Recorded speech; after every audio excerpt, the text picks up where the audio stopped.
Heute gibt es meinen Lesemonat für den Monat Juni 2018. Ja, Juni, obwohl wir fast den Juli beendet haben. Das tut mir auch sehr, sehr leid. Es war nicht so geplant, aber der Juni und der Juli waren und sind sehr stressige Monate für mich. Und deswegen bin ich tatsächlich sehr stolz auf mich, dass ich den Lesemonat Juni nicht erst im August oder September drehe, sondern tatsächlich schon jetzt. Also das ist für mich schon außergewöhnlich, weil ich wirklich sehr, sehr im Stress bin. Und ja, deswegen bin ich happy, dass ich euch den immerhin jetzt präsentieren kann, auch wenn natürlich der Juni schon ein paar Wochen rum ist. Das ist mir natürlich bewusst und es tut mir auch sehr leid, falls jetzt der ein oder andere sich daran stört. Aber ich denke, es geht ja immer um die Bücher. Und die Bücher werden ja nicht schlecht und die Bücher und die Meinungen über die Bücher sind noch die gleichen. Deswegen denke ich, stört das nicht allzu sehr. Falls euch das sehr stört, könnt ihr mir das natürlich gerne schreiben. Ich versuche auch in nächster Zeit, das wieder ein bisschen anders zu timen, sodass der Lesemonat dann direkt am Ende des Monats kommt. Aber momentan geht die Uni vor. Und das ist sehr, sehr stressig und deswegen, ja, kann ich nichts garantieren. Aber ich bin, wie gesagt, froh, dass ich euch jetzt endlich den Juni präsentieren kann. Denn ich habe im Juni einiges gelesen. Viel, viel mehr, als ich selber je gedacht hätte. Das ist wirklich der Hammer. Denn ich habe mir im Juni gesagt, ich habe so viele Reihenteile. Erste Teile, aber auch Folgebände von Reihen auf dem Sub. Ich lese so viele Reihenteile, wie ich kann. Und ich habe echt viel gelesen. Natürlich überwiegend erste Teile, aber auch eine komplette Reihe. Ihr könnt euch bestimmt schon denken, um welche es geht. Dazu muss ich dann nicht mehr so viel zu sagen.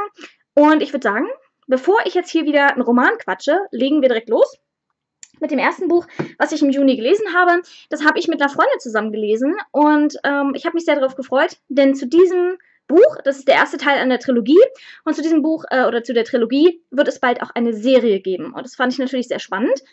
Und zwar geht es um Die Seelen der Nacht von Deborah Harkness. Das hier ist der erste Teil der Diana und Matthew-Reihe oder Matthew und Diana-Reihe, ich bin mir nicht ganz sicher.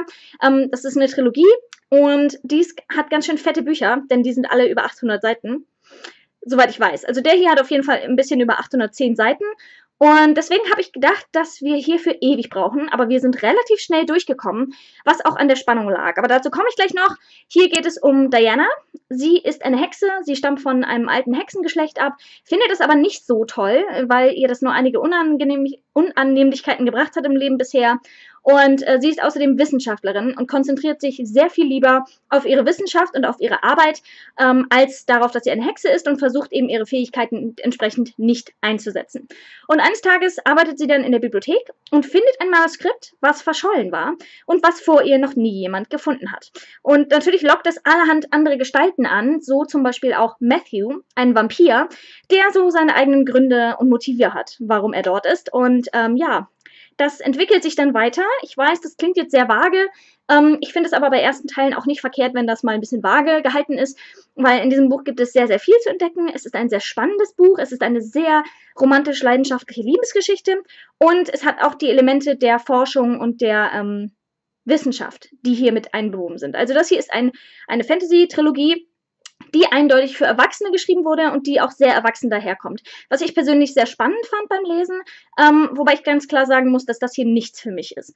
Aber falls euch das interessiert, also falls ihr denkt, oh, ich wollte schon immer mal was mit Hexen und Vampiren lesen, was auf Erwachsene gepolt ist, dann würde ich das hier empfehlen.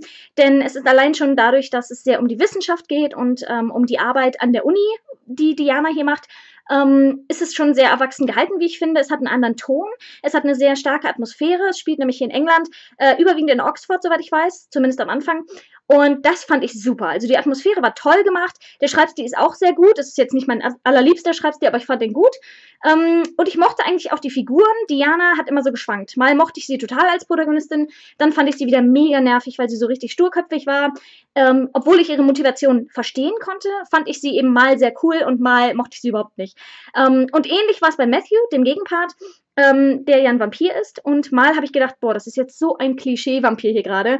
Und ich hatte tatsächlich am Ende auch sehr Twilight-Vibes, obwohl die Freundin, die das mit mir zusammengelesen hat, fast aufgeschrien hat, weil sie das überhaupt nicht hatte. Also das ist wahrscheinlich jetzt wirklich nur meine Wahrnehmung. Deswegen würde mich mal interessieren, wenn von euch jemand die Trilogie komplett gelesen hat oder auch nur den ersten Teil gelesen hat, ob es euch auch so ging, weil ich glaube, ich bin da wirklich die Einzige, die ja da irgendwie Twilight drin gesehen hat. Das hat aber ein bisschen mit 2, 3 Plot-Twists am Ende zu tun gehabt, die mich einfach sehr daran erinnert haben. Vor allem an die letzten 2 Bücher von Twilight. Fand ich jetzt persönlich halt einfach, aber ja, ist wahrscheinlich eine eigene Ansicht, die ich da habe. Und ich bin einfach kein Mensch, also es liegt natürlich auch daran, dass ich momentan noch in der Uni bin und momentan noch wissenschaftlich arbeite, aber ich muss das nicht unbedingt in einem Fantasy-Buch haben. Und erstens habe ich die Hälfte davon nicht ganz verstanden, weil das einfach überhaupt nicht mein Gebiet ist. Ich mich auch nicht wirklich für diese Themen interessiere, die hier angesprochen wurden. Und zweitens mag ich einfach Wissenschaftsausführungen in Büchern überhaupt nicht. Deswegen war der Teil, fand ich den furchtbar öde und sehr interessant, dass der eingewoben wurde, aber einfach nicht mein Fall. Also das war einfach was, was mich nicht interessiert, was ich aber glaube, was viele andere ansprechen könnte, weil es eben sehr einzigartig und besonders ist, dass so viel über die Wissenschaft gesprochen wird und es einen sehr anderen Angangspunkt, also eine andere Herangehensweise an diese Thematik Hexen und Vampire und Dämonen ist. Also es gibt ja Hexen, Vampire, Dämonen und Menschen hier drin und das wird eben auch immer ein bisschen wissenschaftlich beleuchtet und das fand ich interessant gemacht. Es war nur einfach nicht mein Fall. Also für mich hätte es gerne komplett ohne die wissenschaftlichen Dinge auskommen können. Die Liebesgeschichte war gut, am Ende war sie mir viel zu kitschig, also es war wirklich sehr Romeo und Julia-Style am Ende. Das war mir ein bisschen zu heftig, obwohl die nicht so überkitschig ist, sondern es war einfach diese Endgültigkeit, die man bei Fantasy-Büchern, wo es sehr spannend wird, dann manchmal hat. Es wurde auch sehr spannend. Also am Anfang hatte ich, wie gesagt, meine Probleme, weil da sehr viel Wissenschaftlichkeit war und diese ganzen Wissensausführungen und Forschungsausführungen über die Forschung und was da alles so gemacht wurde, DNA etc., fand ich nicht so toll, weil es nicht mein Ding ist. Und dann kam später Spannung auf, weil so ein, zwei Dinge passiert sind, die mich wirklich vom Hocker gerissen haben, wo ich wirklich gedacht habe, boah, ich kann nicht aufhören zu lesen. Es war richtig spannend. Ja, und dann wurde es eben sehr fokussiert auf die Liebesgeschichte. Also im ersten Teil geht es doch sehr stark um diese Wissens- und Forschungsgeschichte und im zweiten Teil geht es viel mehr um die Liebesgeschichte zwischen den beiden. Das hat mich nicht unbedingt gestört. Ich hatte, wie gesagt, eine ambivalente Beziehung zu den beiden, weil ich die mal mochte, mal nicht so mochte. Und das war bei der Liebesgeschichte auch so ein bisschen so. Mal war es sehr Twilight-mäßig und sehr Romeo und Julia-mäßig für mich. Und mal war es einfach sehr spannend und sehr intensiv und sehr toll. Also es war sehr hin und her gerissen. Deswegen ist es nicht unbedingt gar nichts für mich. Aber ich habe es auch nicht richtig gefeiert. Und ich werde diese Trilogie auch nicht weiterlesen, einfach weil es nicht meinen Nerv trifft. Das heißt aber nicht, dass ihr die nicht mal ausprobieren solltet, falls ihr Hexen und Vampire mögt und falls ihr eine andere Herangehensweise an diese Thematik wollt. Dann kann ich das sehr empfehlen. Für mich war es leider nichts. Aber wie gesagt, kein schlechtes Buch, von daher war es eigentlich ganz gut und ich habe es sehr schnell durchgelesen, dafür, dass es so viele Seiten hatte. Das fand ich auch nicht schlecht. Dann habe ich noch einen ersten Teil gelesen von einer Reihe, die ich auch komplett lesen wollte. Ich hatte allerdings natürlich nur den ersten Teil hier und habe erstmal damit angefangen, um dann zu entscheiden, ob ich weiterlesen will. Und zwar Night School, Du darfst keinem trauen, von C.J. Doughty. Das hier ist der erste Teil der Night School-Reihe, insgesamt 5 Bände. Und das hier ist also der Auftakt, wo es um, ich weiß nicht mehr, wie sie heißt, Ellie, genau. Wo es um Ellie geht, die ja immer so ein bisschen über die Stränge schlägt und ihren eigenen Kopf hat und ja, ein bisschen Scheiße baut, könnte man sagen. Und irgendwann haben ihre Eltern genug und sagen dann so, jetzt ist Stopp, jetzt kommst du in ein Internat. Und sie hat von diesem Internat noch nie was gehört, es ist komplett abgeschieden und es scheint ein bisschen seltsam, aber ihre Eltern laden sie da ab. Und sie geht von dort an auf Cimmeria oder Chimeria. Ich glaube, es heißt aber Cimmeria. Ich bin mir nicht ganz sicher, wie man das ausspricht. Und geht dort zur Schule. Und sie merkt dann aber schnell, dass ein paar Dinge nicht ganz koscher sind und ein paar Dinge ein bisschen seltsam sind und anders laufen. Und ja, dann geschieht ein Mord und alles läuft aus dem Ruder. Das kann ich dazu sagen, auch sehr vage gehalten, weil es wie gesagt nur der Auftakt ist und man hier auch lange im Dunkeln gehalten wird, was wirklich Sache ist. Das ist ein Jugendbuch und ich finde, es liest sich auch locker leicht, ein typisches Jugendbuch. Ich mochte den Schreibstil, auch wenn ich fand, dass er nichts Außergewöhnliches war. Und ich mochte Ellie, weil ich fand, dass sie ihren eigenen Kopf hatte und ich fand, dass sie so, ja, ein bisschen anders war. Ich mochte das eigentlich. Und ich mochte auch die Atmosphäre in dem Internat total. Also es war so richtig duster und ja, wie man sich so ein Internat vorstellt, was es schon sehr, sehr lange gibt und wo ein bisschen finstere Dinge vor sich gehen. Und die Atmosphäre war wirklich mega stark und total toll. Womit ich allerdings sehr meine Probleme hatte, waren die anderen Charaktere. Also Ellie geht sogar noch, weil man über sie relativ viel erfährt, aber alle anderen Charaktere haben quasi nur Namen. Die werden zwar aussehenstechnisch ein bisschen beschrieben, aber sonst haben die Namen, die haben aber gar keine Charaktereigenschaften. Ich weiß nicht, ob das in den weiteren Bänden so ist. Ich bin an dieser Stelle geneigt, da trotzdem noch weiter zu lesen, obwohl ich sagen muss, es hat mich jetzt nicht umgehauen, aber es hat mich sehr gut unterhalten. Es war sehr spannend zwischendurch, es war sehr duster, also die Atmosphäre war wirklich spot on, wirklich richtig gut. Aber mich hat es doch gestört, dass wir so viele Charaktere haben und wir über keinen Charakter was wussten. Also am Ende hätte ich von jedem Charakter wirklich nur den Namen sagen können Und wenn irgendwer gefragt hätte, ja, was macht den Charakter aus, hätte ich nichts sagen können. Gar nichts, weil die einfach keine Eigenschaften, gar nichts hatten. Komplett blass, bis vielleicht auch auf ihre beste Freundin, die hatte noch ein bisschen was, aber auch nicht viel. Und das fand ich dann doch sehr schwach, weil ich einfach ein Mensch bin, der gerne Charaktergeschichten liest. Ich lese gerne Bücher, wo die Charaktere im Fokus sind und wo die Charaktere gut ausgearbeitet sind. Und hier war einfach kein einziger Charakter ausgearbeitet, außer vielleicht die Protagonistin noch so halb, weil die wenigstens noch eine Hintergrundgeschichte hatte und noch so halbwegs Charaktereigenschaften, alle anderen überhaupt nicht. Es war sehr spannend, wobei ich sagen muss, am Ende war es so ein bisschen, ja, den finalen Plot-Twist quasi fand ich jetzt nicht so mega spannend. Also ich werde wahrscheinlich schon noch weiterlesen. Es ist jetzt nicht die spannendste Reihe und ich habe mir was ganz anderes darunter vorgestellt, obwohl ich es cool finde, dass es tatsächlich kein Fantasy ist und auch dabei geblieben ist.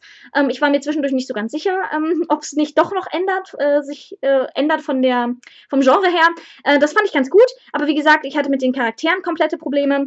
Und ich bin mir auch, wie gesagt, nicht ganz sicher, ob dieser Endpunkt, der ja in den nächsten Bänden noch weiter aufgefasst wird, ja, das Böse, was bekämpft werden muss, sozusagen, ob ich das so gut finde. Weil so richtig stark fand ich es nicht. Also es war schon eher schwach. Deswegen, da habe ich mich noch nicht 100% entschieden, ob ich die weiteren Teile lese.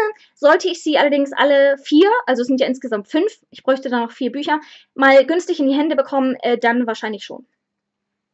Genau.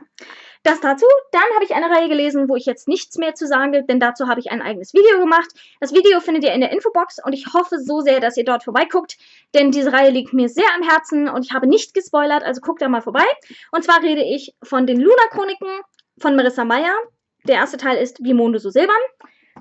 Dann habe ich direkt hinterher geschoben Wie Blut so rot. Oh, das kann man gar nicht sehen, ne? So, Wie Blut so rot, das ist der zweite Teil. Der erste ist ein Cinderella Retelling, Neuerzählung, wobei ich das Wort nur vorsichtig anfassen würde, weil es wirklich was ganz Eigenes ist. Das zweite ist Rotkäppchen. Dann haben wir noch Wie Sterne so golden. Das ist Rapunzel, Neuerzählung. Und dann haben wir noch den letzten Teil, und zwar Wie Schnee so weiß. Das ist Schneewittchen. Und das ist eine Reihe, 4 Teile von Marissa Meyer, die ich euch sehr, sehr, sehr ans Herz legen kann. Ich möchte an dieser Stelle aber nicht zu viel sagen, auch wenn ich das Video noch ein bisschen strecken könnte, aber ich habe ein eigenes Video dazu gemacht und ich möchte für alle, die das Video gesehen haben, jetzt nicht hier alles wieder wiederholen, weil sonst ja, hätte ich einfach endlos Wiederholungen und das würde keinem mehr Spaß machen. Falls euch diese Reihe interessiert, also es ist eine Fantasy-Reihe, wo es um ja, die grundlegenden Märchenelemente geht, die in eine ganz neue eigene Welt eingespannt werden. Und hier geht es halt ja, um alles Mögliche. Ich kann es nicht so schnell zusammenfassen, aber ich habe das alles zusammengefasst und spoilerfrei in dem Video, das in der Infobox verlinkt ist. Also falls ihr es noch nicht gesehen habt, dann guckt da gerne mal vorbei. Und natürlich bin ich sehr gespannt, ob der ein oder andere von euch es inzwischen gelesen hat oder allgemein, ob wir uns darüber austauschen können. Das würde mich sehr freuen. Diese Reihe habe ich so sehr geliebt und ich kann sie euch nur ans Herz legen, also top. Und dann habe ich, wo habe ich es hingelegt? Hier, noch einen ersten Teil gelesen, zu dem es ebenfalls eine Rezension gibt. Also heute wird das Video recht kurz. Tut mir auch sehr leid, aber mir ist schon wieder so warm, dass es eigentlich ganz gut ist, wenn es nicht allzu lang geht, denn dann kann ich das Fenster aufmachen. Und dieser Teil ist auch der erste Teil einer sehr langen Reihe, aber ich habe ihn schon länger auf der Liste, weil er auf meiner 8 für 2018 Liste ist. Und zwar Verborgene Muster von Ian Rankin. Das ist der erste Teil der Inspektor Rebus Reihe, also ein Kriminalroman, und hier geht es um Inspektor Rebus, der eben ermittelt in einem Entführungsfall.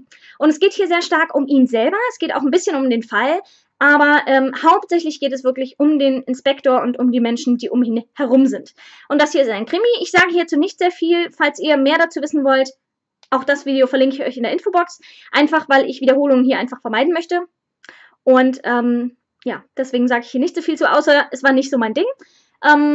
Ich will nicht sagen, dass es eine Enttäuschung war, weil ich hatte sowieso immer Zweifel, ob es mir gefällt, weil ich bin nicht so der Krimileser. Und die Atmosphäre war zwar sehr stark, aber gar nicht mein Fall. Und ich mochte auch einfach nicht, dass das ein Kriminalfall ist, wo es nicht ansatzweise um den Fall selber geht, sondern konstant um Figuren, die ich alle nicht mochte. Und ja, entsprechend war es leider überhaupt nicht meins. Aber es kann ja nicht immer alles für einen sein. Und ich finde es auch ganz spannend, dass ich jetzt 2 von den 8 Büchern gelesen habe und das erste mir sehr gut gefallen hat und das zweite gar nicht. Ja, ich bin sehr gespannt, wie es bei den anderen 6 Büchern ist. Mal sehen. Ihr kriegt zu den anderen 6 Büchern auf jeden Fall dann auch Rezensionen, wenn ich sie gelesen habe. Ja. Die Videos sind, wie gesagt, in der Infobox verlinkt. Und falls ihr von diesen Büchern schon welche gelesen habt, dann schreibt mir das gerne in die Kommentare. Ich würde mich so gerne mit euch darüber austauschen.